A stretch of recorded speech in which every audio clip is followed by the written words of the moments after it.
भक्ति स्पिरिचुअल में आप सबका स्वागत है। आज हम बात करते हैं विष्णु भगवान के 10 अवतार के बारे में। भगवान जी कौन कौन से अवतार लिए थे और कौन से अवतार का क्या मतलब है, आज इसी के बारे में बात करते हैं। सभी लोग को पता हो, ज़्यादातर लोग साइंस के माध्यम से या फिर ऐसे साइंस में डार्विन का सिद्धांत पढ़ते हैं कि किस तरह से धरती पे जीव का निर्माण हुआ था, इवोल्यूशन हुआ था, किस तरह से। लेकिन यहाँ पे हमारे पुराण में, वेद में सोचिए कि किस तरह से बताया गया है। और जो 100, 200, 300 साल पहले जब भी डार्विन बताए, 100, 150 साल पहले, लेकिन हजारों वर्ष पूर्व किस तरह से भगवान के अवतार के माध्यम से बताया गया है कि धरती पे किस तरह से जीव का निर्माण हुआ। सबसे पहला अवतार था प्राचीनतम अवतार, सबसे प्राचीन अवतार है मत्स्य अवतार, जो कि मछली का अवतार बताया जाता है। और जबकि डार्विन के सिद्धांत में भी यही आता है कि पहले पानी से जीव का निर्माण हुआ था। तो यहाँ पे विष्णु भगवान का जो मत्स्य अवतार है, ये पानी का जीव।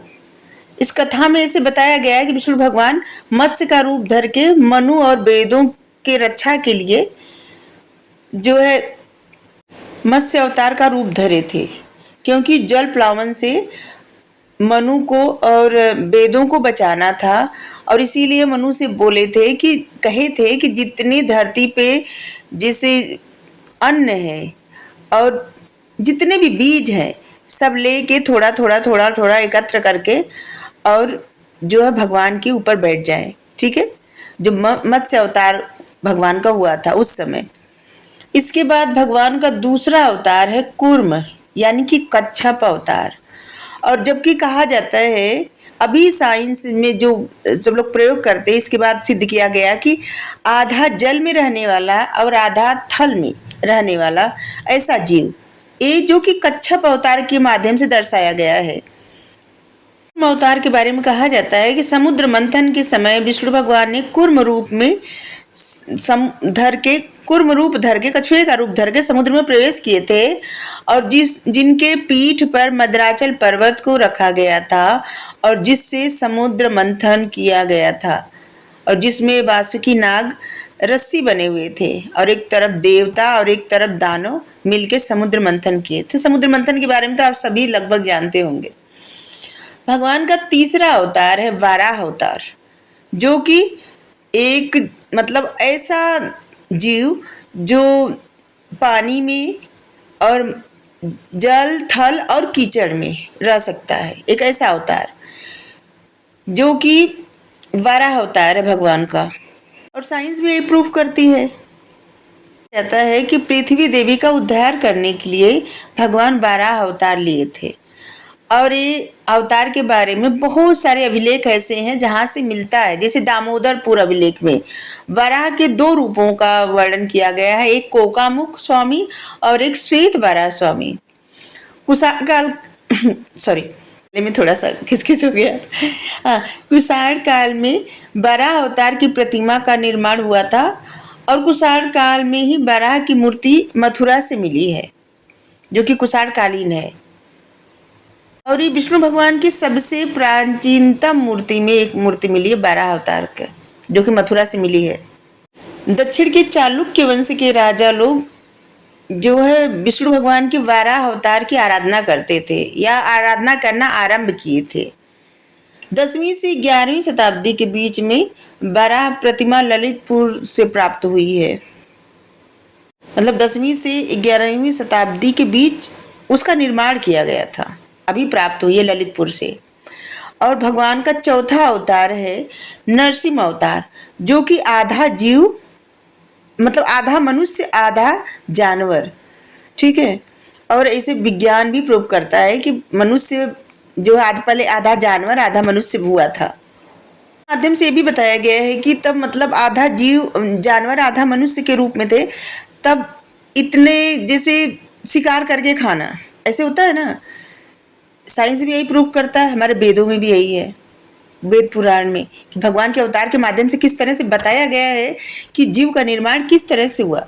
नरसिंह अवतार बहुत सारे लोग कथा सुनते होंगे, सुने हैं कि किस तरह से प्रहलाद जी को बचाने के लिए नरसिंह अवतार भगवान लिए। तो एक तरह से नरसिंह अवतार के माध्यम से भी बताया गया है कि धरती पे जीवन का निर्माण कैसे हुआ और कैसे बदलते बदलते मनुष्य का निर्माण हुआ। पांचवा अवतार है वामन अवतार, जहाँ पे एक छोटे से मतलब बौने भगवान जी बौने मनुष्य के रूप में अवतार लिए थे, और जहाँ पे पूर्ण मनुष्य नहीं थे, मतलब उनकी हाइट बहुत कम थी। इसके माध्यम से बताया गया है, और साइंस में भी यही बताया गया है कि मनुष्य बनते बनते कई तरह के जैसे रूप लेते लेते तब पूर्ण मनुष्य कोई बन सका। तो एक तरह से ना पुराणों के माध्यम मतलब इस 10 अवतार के माध्यम से बताया गया है कि किस तरह से मनुष्य मनुष्य बना। ठीक है, तो सोचिए अभी से नहीं है, हजारों वर्ष पूर्व है, अभी नहीं। अब साइंस तो अभी प्रूफ की है, और एक तरह से आप सब समझे तो समझेंगे कि कितना सरल है जानना। हमारे वेदों पुराणों को पढ़ पढ़ के आप सबको कितना कुछ पढ़ सकते हैं, कितना सब जान सकते हैं। लेकिन छोड़िए, विष्णु भगवान जी के जो वामन अवतार है, ये राजा बलि के परीक्षा लेने के लिए आए थे। जब राजा बलि शुक्राचार्य जी को अपना गुरु बना लिए और शुक्राचार्य जी उनको इतना ज्यादा शक्तिशाली बना दिए ना, फिर उनकी निगाहें इंद्र के सिंहासन पर आ गई। वो इंद्र का सिंहासन लेना चाहते थे, और जो भगवान जी को पता चल गया, विष्णु भगवान जी को पता चल गया, और विष्णु भगवान जी वामन अवतार में उनसे आए भिक्षा लेने। और उनसे, जबकि शुक्राचार्य जी को समझ आ गया था कि ये जो है विष्णु भगवान जी हैं, और उन्होंने बाली को मना भी किया, लेकिन उसने कहा कि हाँ भिक्षा देंगे। और पहले तो मजाक बनाया था, जब उसे नहीं पता था कि भगवान है। वो कहा कि इतने छोटे से हो के और 3 पग भूमि मांग रहे हो, तो क्या करोगे 3 पग भूमि का। और ये अड़ गए थे कि नहीं नहीं, हमें 3 पग ही भूमि चाहिए। और जब पता चला उसको कि ये तो भगवान है, क्योंकि उन्होंने जैसे वो कहे ठीक है 3 पग भूमि ले लो, तैसे एक में धरती आकाश पाताल सब नाप दिए, और इसके बाद जो है तीनों लोग नाप दिए। ऐसे ही बताया जाता है कि मतलब ऐसे 3 पगों में सारी पृथ्वी आकाश सब माप लिए, और फिर तीसरा पग 2 पगों में मापे थे, तीसरा पग सोचे कहाँ रखे, तो अपना सर झुका दिया कि मेरे सर पे रखिए, और सर पे रखते हैं पैर, और इसके बाद अंगूठे से धीरे से उसको दबा देते हैं, और वो पाताल में चले जाते हैं। बाली ये भगवान का तीसरा अवतार, जिसका विस्तृत वर्णन तैत्तिरीय ब्राह्मण में मिलता है, और थोड़ी कथा ऋग्वेद में भी है इसकी। इसके बाद छठा अवतार भगवान का है परशुराम, जहाँ पे एक मनुष्य का अवतार रहता है, लेकिन कम वस्त्र धारण करना, मतलब मृग चर्म का वस्त्र धारण करना, और बहुत क्रोध में रहना। ठीक है, ऐसे भी दर्शाता है कि मनुष्य जब पहले जिसको ज्यादा कुछ पता नहीं था और बहुत क्रोध में रहता था, और ये परशुराम अवतार है। इसके बाद भगवान का 7वां अवतार है राम अवतार, जहाँ पे सब कुछ उनको पता था, बहुत सौम्य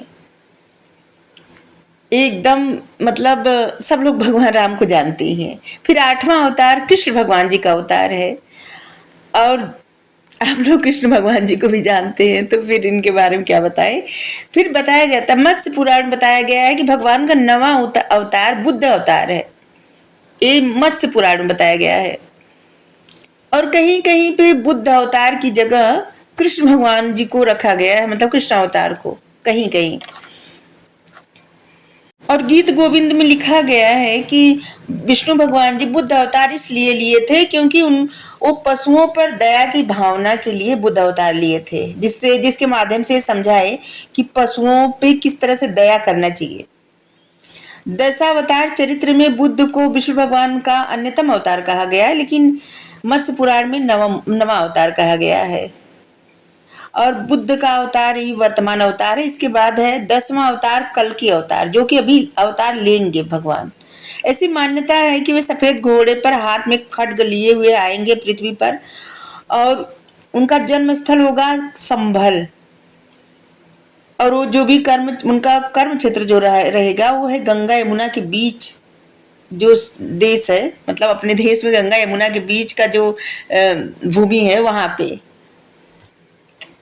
ये भी कहा जाता है कि जब कल के अवतार लेंगे, इसके बाद बहुत सारे लोगों का जो बुराई करेंगे, तब तक बहुत सारे पापी हो जाएंगे, अभी भी पापी है लेकिन तब तक शायद फिर से रावण कुंभकर्ण हो जाए, तो वो जो है संहार करने के लिए आएंगे। इसके बाद एक क्या है ना, कलयुग का समाप्ति हो जाएगा। ठीक है, तो आज के लिए इतना ही, इसके आगे फिर कभी। Thank you.